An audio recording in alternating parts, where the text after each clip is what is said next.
Man United, man, they're a team that have possibly been one of the most talked about teams. Pogba, Mourinho, the relationship, what is happening, who is staying, who is going, who wants this, who wants that.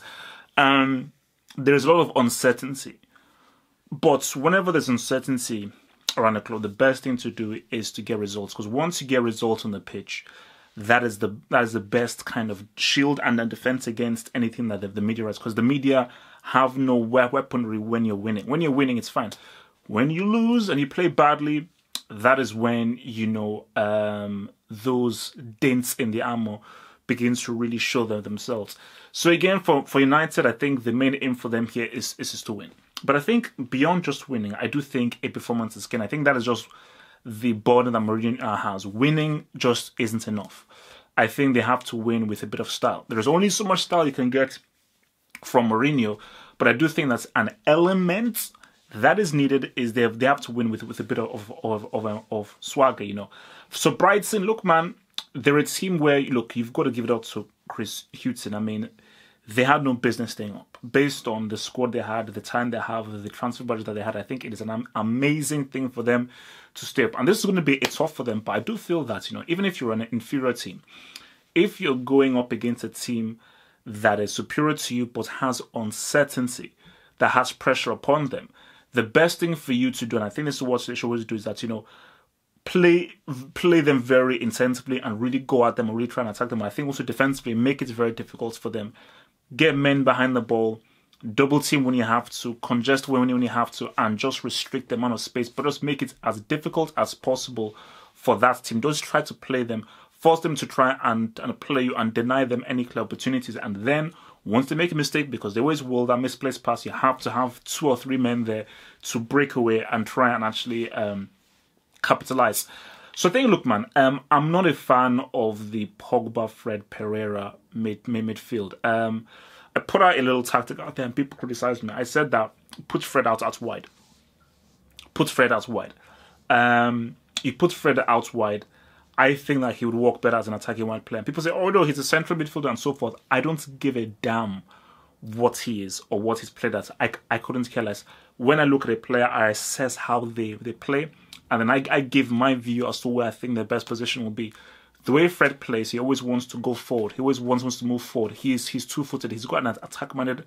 He has an attack-minded nature to him, which means that he would work better as an attacking wide player.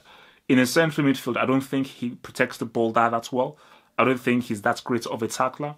And in a league which is far more tougher than the Ukrainian league, which is far faster, far quicker, and far more demanding, I think Fred will probably get exposed having to be in that central midfielder area. Pereira, is he... So the issue is that Fred, I don't think he's a central midfielder, and I think he will struggle with the demands of the Premier League as opposed to the Ukrainian league. I don't think Pereira is experienced enough or mature enough to be able to hold that midfield. So again, that is where leads us to the Pogba problem. And the Pogba problem is that he is now going to be forced to have to hold that midfield by himself. And when he has to do so much central midfield work, that does not allow him the freedom to be the kind of man that he has to be. So that is where Pogba will not be able to show the best he can be. Sanchez has to play well. He has to play well. He's been a brick. He's been a brick. I think he's a Class B brick now. He's been a brick. He's been a genuine brick since he's arrived at Manchester United. And I think that if this dude continues to break it up, because again, he plays such an important position, especially when United gets counter-attacks. Like if he doesn't really execute and actually try to contribute to the team, I don't really know what else to say, because you have to hold the bench. You have to hold the bench. Hence why, you know, for me, just for a laugh, try Fred outward and just see how he plays. Because I think that Fred just looks more confident, much more confidence about him than Sanchez right now, because Sanchez looks like a man suffering from confidence.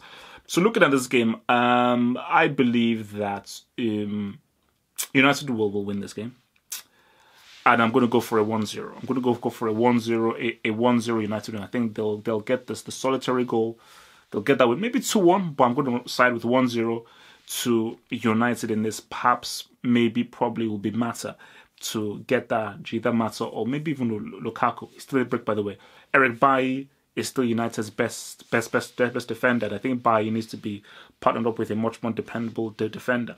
So for United, I think it is key for them to win because they're under a lot of pressure. But if they win and they play well and they play with a bit of swagger and excitement about them, I think that will be the best thing to shut down those critics. Thank you for watching this video. Think about pledging and become a Harpo Football Hut patron. Pledge an amount each month and gain access to exclusive videos from your boy, the Football Hut, for more analysis. Peace.